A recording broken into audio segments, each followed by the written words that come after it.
बिस्मिल्लाहिर्रहमानिर्रहीम। अस्सलामुअलैकुम मोहतरम नाजरीन। सारा दिन वुज़ू की हालत में रहना है। क्यों? क्योंकि वुज़ू मोमिन का एक मजबूत हथियार है। जो बंदा वुज़ू में रहता है वो शैतान के वसवसों से बच जाता है।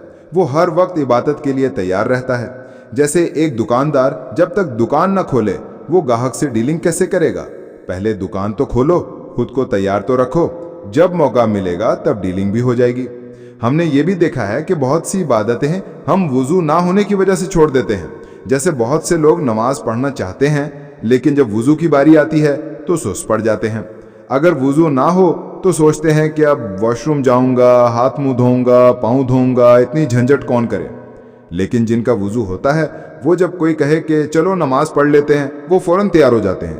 क्योंकि अगर वुज़ू ना हो तो ओवर थिंकिंग शुरू हो जाती है कि अब कैसे करूंगा, कहाँ जाऊंगा, कितना टाइम लगेगा। हम तो वैसे भी सुस्त लोग हैं ना। तो पहला काम क्या है? सारा दिन वुज़ू में रहना है, कम से कम रमज़ान ख़त्म होने तक, और हो सकता है कि इसकी आदत पड़ जाए। हर इबादत शुरू में मुश्किल लगती है। जैसे कोई नया काम सीखते हो तो पहले मेहनत लगती है, कभी भूल जाते हो, कभी छूट जाता है, कभी गिरते हो फिर उठते हो। ये सारा स्ट्रगल का दौर होता है। लेकिन अगर तुम इस स्ट्रगल से गुजर जाओगे तो वो इबादत तुम्हारी आदत बन जाएगी। जैसे हम मोबाइल इस्तेमाल करते हैं, पहले तो मजे के लिए उठाते थे लेकिन अब क्या आदत बन गई है। कब उठाया, कब लग दिया, क्या देख लिया पता ही नहीं चलता। इसी तरह अगर तुम वुज़ू पर चंद दिन, एक हफ्ता, 20 दिन, 40 दिन मेहनत करोगे तो ये तुम्हारी आदत बन जाएगी। फिर वो इबादत तुम्हें अपनी तरफ खींचेगी, तुम्हें अकेला नहीं छोड़ेगी।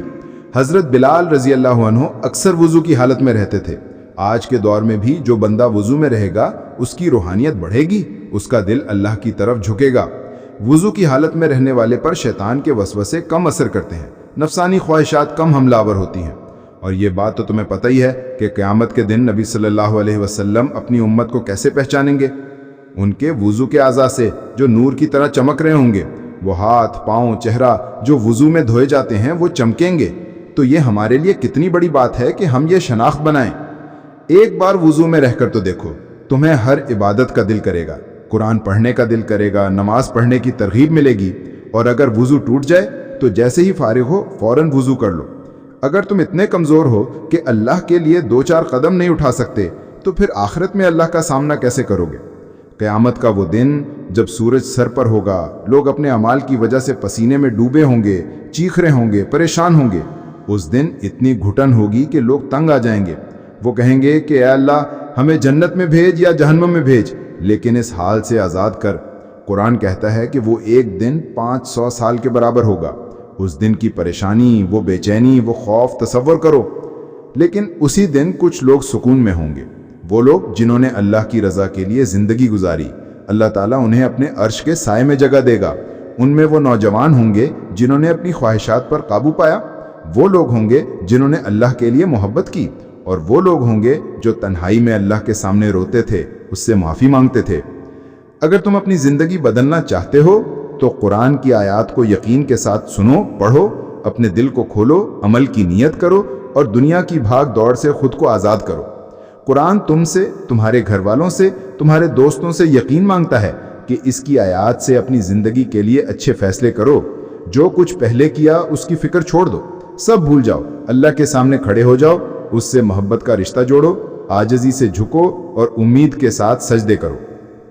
2 रकत नफल पढ़ो, फिर अल्लाह के सामने हाथ फैलाओ।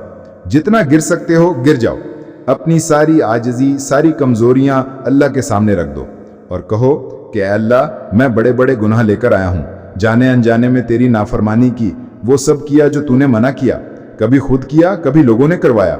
ये छिपन छुपाई की ज़िंदगी में अब नहीं जीता, मैं तेरी तरफ लौट आया हूँ, मेरे गुनाह माफ़ कर दे।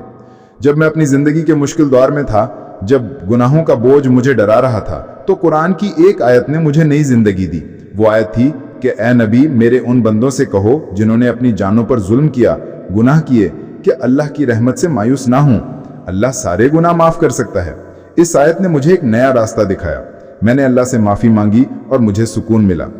तुम भी अल्लाह के पास जाओ, उससे कहो कि अल्लाह मैं गुनाहगार हूँ, तेरी तरफ लौट आया हूँ, मेरे गुनाह माफ़ कर दे। जब तुम माफ़ी मांगोगे तो खुशी खुशी उठो कि तुमने जिस रब से माफ़ी मांगी वो बहुत माफ़ करने वाला है। फिर नई ज़िंदगी शुरू करो, गुनाह छोड़ दो, बेहयाई छोड़ दो, गफलत छोड़ दो, क्या फायदा मिला इनसे? कुछ भी नहीं, आगे भी कुछ नहीं मिलेगा। अपनी जिंदगी को इबादत से जोड़ लो, अच्छे लोगों की सोहबत इख्तियार करो, सब ठीक हो जाएगा। जो हालात भी अल्लाह की तरफ से आए उन पर सब्र करो, राजी रहो। अल्लाह से कहो कि अल्लाह, हालात तो मुश्किल हैं, लेकिन अगर तेरी रजा इसमें है तो ठीक है। दुनिया की परवाह ना करो।